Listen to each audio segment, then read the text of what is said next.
Before we get into the interview, I do want to make sure I'm throwing Matt under the bus really hard because Matt hung me out to dry so hard, so hard.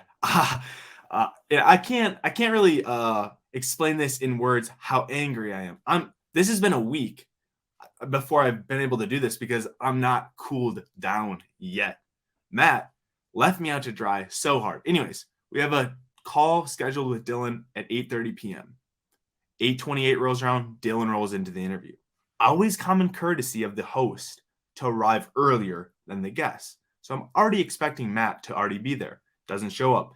8:31, 8:32, 8.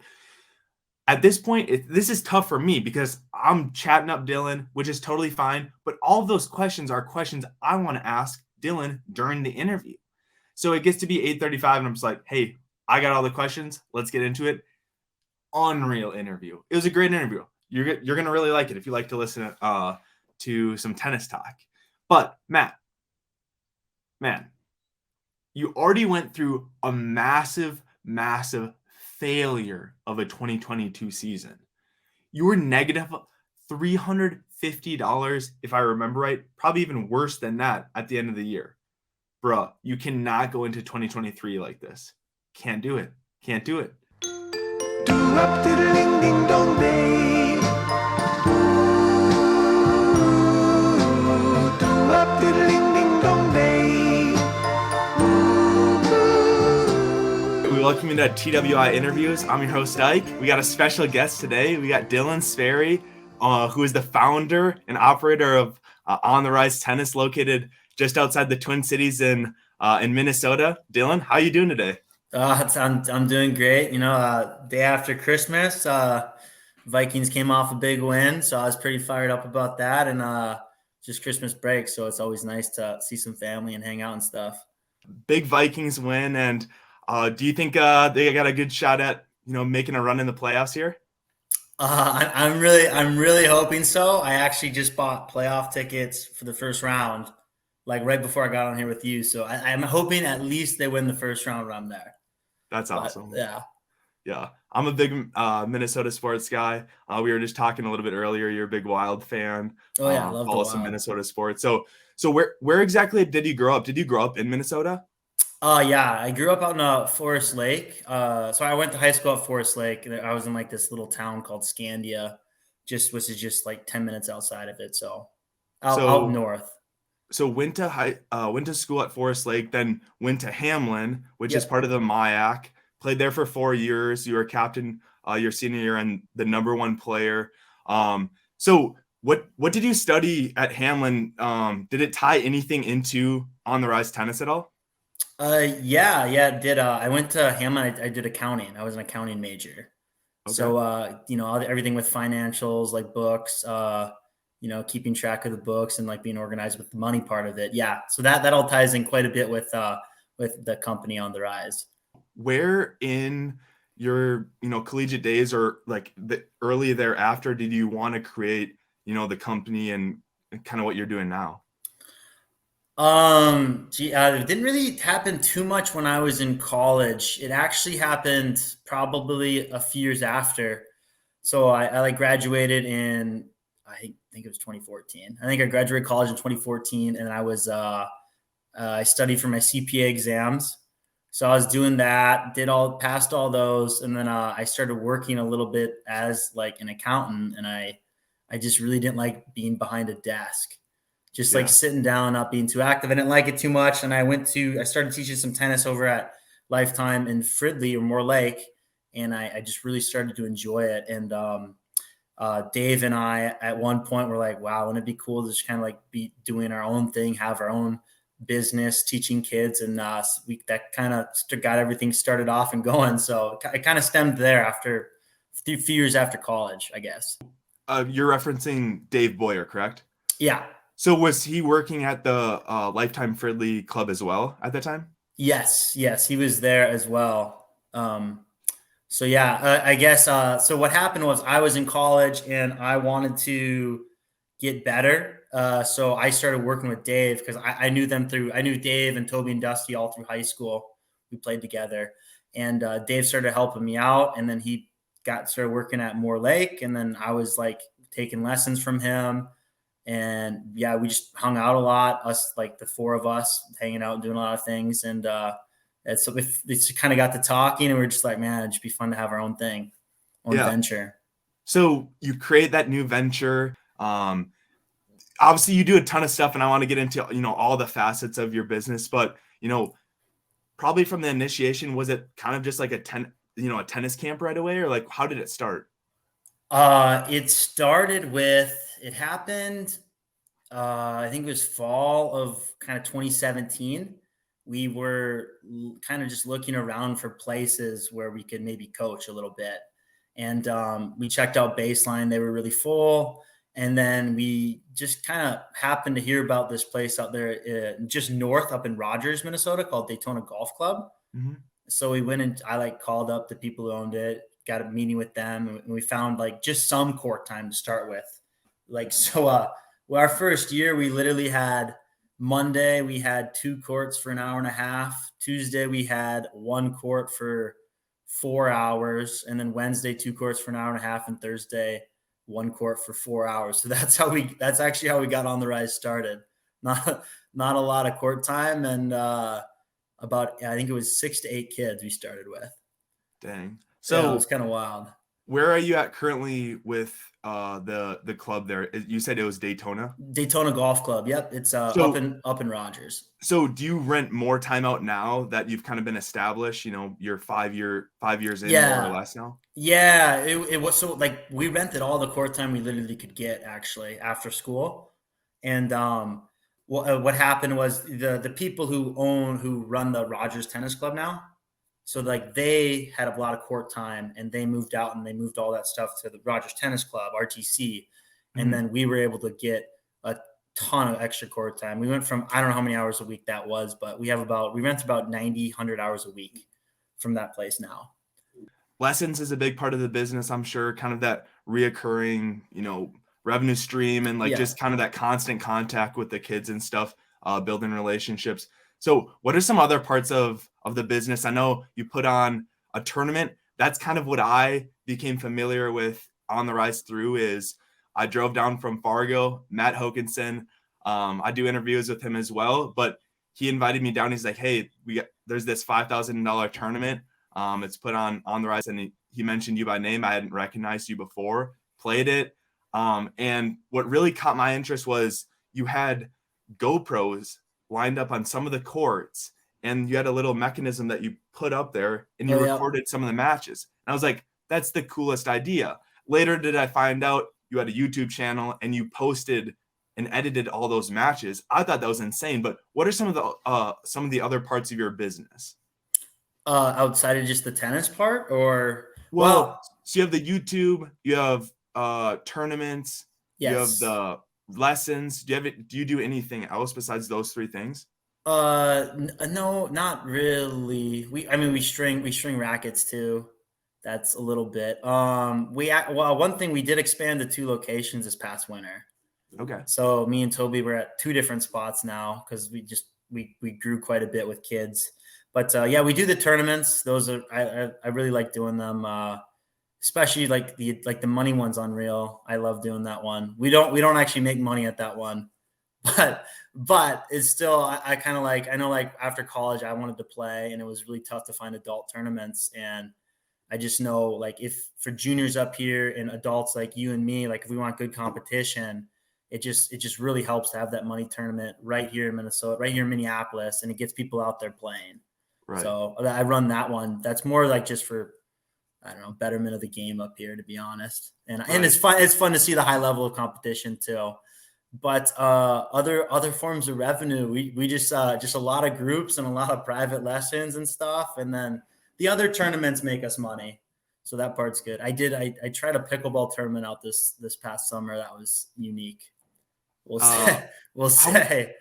how Yeah. many tournaments do you put on in a summer? I know you put on some USTA tournaments. Yes. We run about 10 to 12 USTA tournaments, something like around there. And then we always end up getting a ITA summer circuit as well.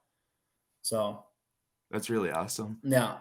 Um, Who so you have Toby Boyer on staff. Mhm. Dusty's listed on the website. Is he still kind of partaking what you guys are doing? Nah, he doesn't some stuff. He gets us some video on YouTube and stuff. But Dusty actually is training full time or coaching full time now down in Florida. He's got a few really solid like full time players that he works with. That's But awesome. mhm. So and then Toby, he's training as well, trying to become a pro. Is he working part-time for you guys or is he doing that full-time? Toby recently, it was just in October, September, October. So he's 50% partner now I of the bet. company. Yep. So That's exciting. he's done trying to play now, and he's up here with me grinding kind of full time. So when you So so did you kind of initiate the founding of the company with Dave 50/50, or how did that work like for structure? And then obviously Toby came in there later 50. So did he kind of take over Dave's portion, or how did that all work? yeah. When we got everything going, Dave and I just ran everything 50-50 split right down the middle. And then then Toby's been up here. They've both been up here in the summers helping out at various times. And then we just kind of signed everything over to Toby. It was some September, October, something like that in the fall. So yeah, That's he took exciting. over Dave's portion. Is there anything that he wants to add or that he, maybe has talked to you or pitched to you, that he wants to do kind of in the future with, his skill level? He's an insane player, and kind of what that he can leverage through that. Um, I would say, I mean, one big thing is, uh, hmm.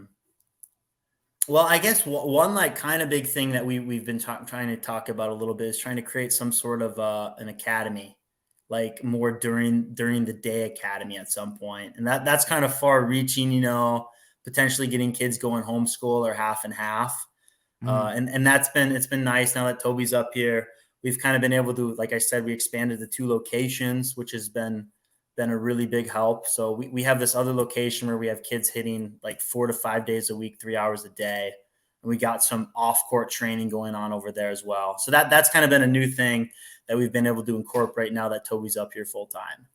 So with the off-court training, is that stuff that you subcontract out like an athletic trainer, or do you guys come up with those workouts? No, we do it, and the off court training really varies a lot. It can be like, well, I mean, just getting out ladders and doing some ladders and cone drills, as well as we just like from playing and going to level fours and level threes. We're always seeing footwork things that kids need to work on. So we'll take time like with just a racket, no ball, and be like, okay, working on maybe it might be getting out to a wide ball or like getting up on a ball or different things like that, and as well as some like strength training too. But we just kind of like every week, like we talk a lot, so we'll be like, oh yeah, we went to this tournament. We're seeing this a lot. We gotta figure out how to get kids better at this part. So it varies week by week on what we're trying to do. What levels do you teach? Is it a variety of levels? You try to just get the higher level players? We work with a really big range of players. I would say we work anywhere from. I mean, we have orange. We still have orange ball actually. So we have like some 8 8 year olds that we still have out there, all the way up to 18. But it's a big range of kids. We have anywhere from like 1 to 9.5, 10 UTRs basically Mhm. is what we're working with. Do you see, now that you've done it, for multiple years, do you see a lot of these kids coming back? Like they're just a lot of reoccurring, like year after year, year after year, or do you get a lot of people kind of moving in, or how is the dynamic with just like the repetition of the kids? Oh, like you mean kids staying and things? Yeah, Oh, like the turnover? Yeah. yeah. I would say our turnover outside of kids graduating, like seniors and graduating, we don't have too many people that end up leaving. Like if you take away the graduates, like I said, I feel like we lose some, obviously, just like any tennis club, Mhm. but it's like I don't know. I have to guess like 85% of our kids are coming back year after year after year, and then coming in the summer and then fall, winter, spring. The Mhm. only the only times they're really not coming is during the high school season.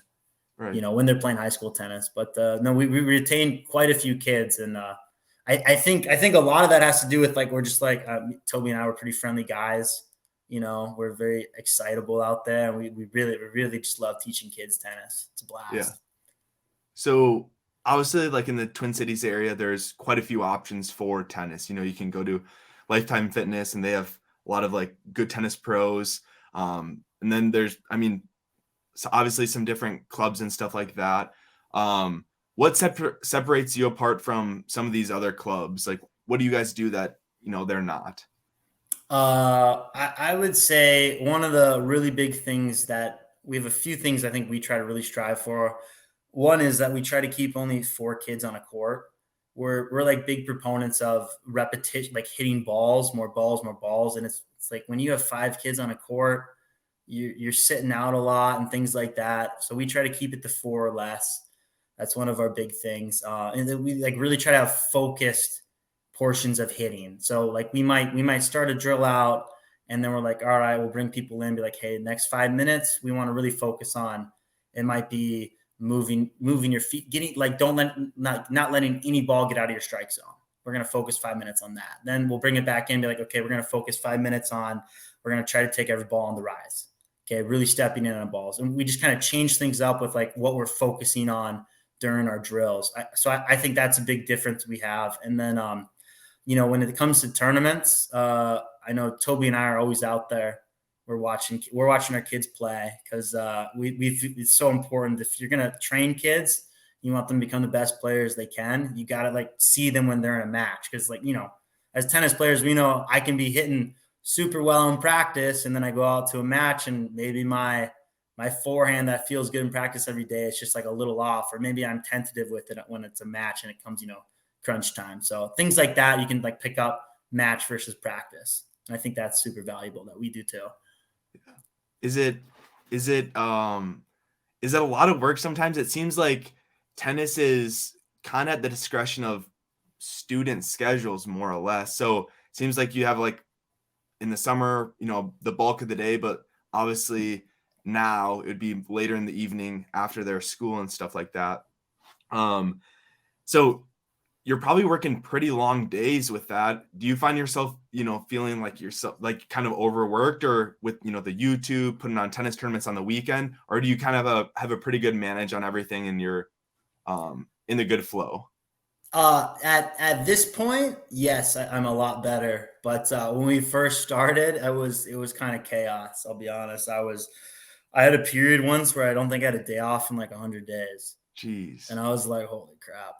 I was kind of feeling a little burnt out. Honestly, last winter, I was getting a little burnt out too. I was like, it was just like so much. I was pretty overwhelmed. So, How do you find ways to like manage that and like cope with that? I would say the big thing I try to do now is like I make sure I have time to go do things. Like it is a bit of a grind, if Monday through Thursday, I'm always working till 7 or 8. Hmm. So that's a little tough. You don't have too much social time.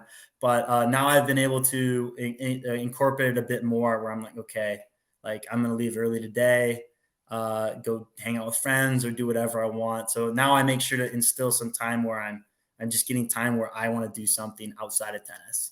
Right. But at first that was a bit of an issue. It was a bit of a struggle, Yeah. Have and then there, go ahead. oh, I was just gonna say, like one thing with the tournaments. So there's a few of our older kids now too. I've kind of helped them, kind of trained them into running tournaments and things. So I haven't been there all the time at tournaments lately either. What has kind of changed throughout your business over the years where maybe you didn't think you were going to go in a certain direction, where like, oh, this is a unique avenue, like let's take this? Is there any like kind of like change or anything throughout the business throughout the years that you kind of had to shift, or that you didn't really expect? Yeah, I would say one big thing. Oh, well, I'd say one of the things that big change was I used to string all the rackets back when we first started, Hmm. and now I don't string any rackets really. It just takes too much time, and Yeah. I taught a few kids in our program how to string, and they string my own rackets, so they do a good job. But that's one thing I've definitely got rid of. Another big thing is we used to do we used to do way more orange ball than we used to, and I've had to tone that back. 'Cause we have a bunch of like high performance kids, and I'm like, I have to spend a lot of time with them, Mm-hmm. between whatever off court, on court, that. So we haven't been doing as much orange ball lately either. And then we used to do adult drills too, but we don't really do adult drills much anymore. It's just we've always been a program we wanted to really focus on kids development. So we did it for a bit, and it's just kind of eats up a bunch of time. Not that I don't like it, but it's like my passion is working with kids. Right. So, and I mean, those are a few things we've kind of cut out over the years.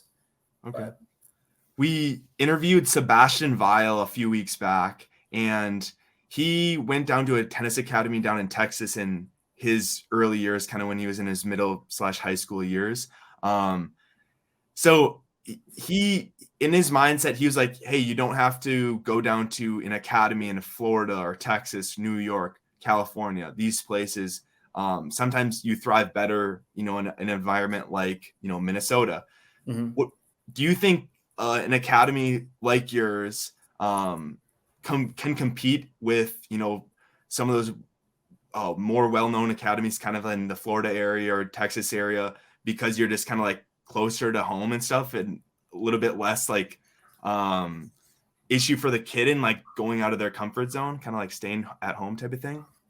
Yeah, I mean, I would say I think there's a benefit to both, right? I mean, hey, if you're one of the top dogs and you go down to an academy and you're like one of the top 5-8 guys at that academy, you're going to get a ton of attention. Mm-hmm. But if you're outside of that number, to them you're kind of just like, in my mind, I feel like to them, a lot of them, you're just like another number. You're another kid coming through the program, Sure. So like that's one thing. I think like if you're up here like at a smaller place like what we do, like we have a lot of focus on you. Like Yeah. we're not trying to get too big because we want to like really like give individual attention to kids. We want to help kids, each player in our program grow and become whatever they want to achieve. So I think there's a lot of good in that like we don't want to get too huge where like we can't like personally know each kid and be like, know what they like to do outside of tennis and things like that. Like we really Right. want to get to know them. I would also say, yeah, I think like some kids going like it's tough. If I know I couldn't have done it. Like if I was 12 and left my parents, I think I would have been homesick. And I'm a pretty easygoing guy, but I think a lot of people would be better off staying with their parents and with their family, at least Yeah. for a little bit longer until you want to try to really go for it or something. I'm interested to kind of hear what you have coming down the pipeline in the future. You got anything interesting coming, new with the business, new with On the Rise in the future here? Like pipe dream or what? Yeah. Yeah. What do you got? What do you got in the pipe dream? Pipe dream. I've always wanted to, that money tournament we started. I've always would really like to one day have it maybe be a future. Ooh. That'd be a cool goal. I've looked into it a little bit, and I think you need about 30, probably like $40,000 to put it on and things like that. So we got to get that the funding up a little bit on that. But that's something I would really love to be able to do, because I know Minnesota they've had a women's future up here, but it'd be really cool if we could have both a men's and women's future running kind of at the same time or back-to-back weeks or something like that. That'd be kind of a cool dream I'd have one day. Yeah. That would be a sweet dream. I always imagine something in Fargo, just because Fargo is such a big area and kind of like on an island. But obviously, Minneapolis would be a much smarter decision just because there's so many more people down in that area. But it seems like kind of with the Dakota circuit, they got those 4 tournaments. Yep. There's some money donated and stuff. It seems like they got some good relationships with corporate sponsorships. So yeah, I mean, those pro tournaments kind of just go where the money's at. So yeah. So I don't know. That's a dream. I know we're trying to get some. I've actually never asked for sponsors for our tournament. I actually just put the money up from the business. So that we're trying to do that this year. Get like some sort of company to hopefully put money in, so we can get our money tournament a little higher as well. Right. That's a bit of a goal. Idea. So how many years have you been doing that money tournament? I believe this was our 3rd year. And I know this was our 3rd year. Yep. was it like 1,000, 2,000, then last year was 5,000, or where was the pay scale each year? I know last year is 5. I want to say the year before was 3, and I don't total. I think the first year could have been 1,500, Yeah. but that's kind of a guess. I don't totally remember. That's awesome that each year just putting a little bit more in. Yeah, And it definitely attracts more talent when those tournaments are, a 15K. Obviously it's split between both genders, so it's very similar to a 5K, only guys type of tournament. yeah, But you can get some really, really good players.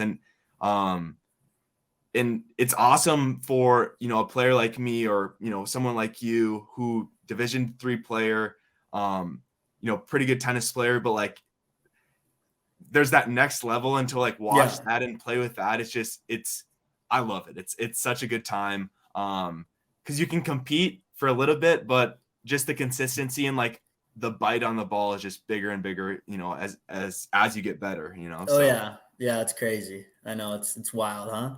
yeah. So you're getting pretty close to 1,000 subscribers on YouTube, that's where you can start making a little bit of money. Oh yeah, Um, yep. is that any on your mind at all? Is that a big goal that you're trying to get to?